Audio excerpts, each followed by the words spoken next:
Welcome to Let's Talk Meshing's Tutorial Tuesday, where we show you how to use a feature in just a couple of minutes. Today we're looking at the named spacings command in the grid menu. You can see I've actually already made some changes to our popular axial turbine tutorial and created a name spacing labeled or named shroud. This would include all the spacing constraints perpendicular to the shroud in this topology. Selecting that name spacing highlights all of its members automatically. I have a pretty coarse spacing here adjacent to the hub, so let's create another name spacing at that location to get better control over the spacing at that location. I clicked on New, I typed in a new name for that particular name spacing, and so now all I have to do is assign the members.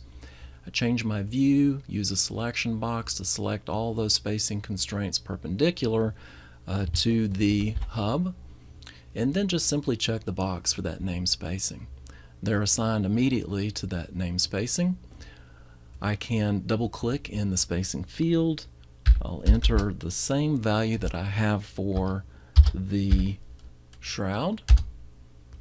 The spacing constraints are updated immediately and the grid is updated immediately. Click OK to save these changes. And what happens if, for instance, I change one of these spacing constraints to a different value from what I have for that name spacing? For instance, I have 0.01 here in my delta S field. I'll go ahead and use that value for this particular constraint, and then let's go back into the name spacings command. You'll see now I have an icon indicating that I've got an inconsistency. It's a delta symbol with an exclamation.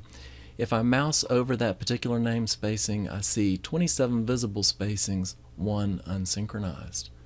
By selecting that name spacing, I can come down here and click on Select Mismatched, which will select those that do not conform to the value for that particular name spacing. And I also have a command here called Initialize, which when clicked will go ahead and apply the spacing constraint value to all of the members of that name spacing. If you like this video, be sure to click the thumbs up button and subscribe to our channel for more videos like this. If you have any questions or comments, drop us a line down below or connect with us on Twitter, which is linked in the description. Thank you all and have a pleasant Tuesday.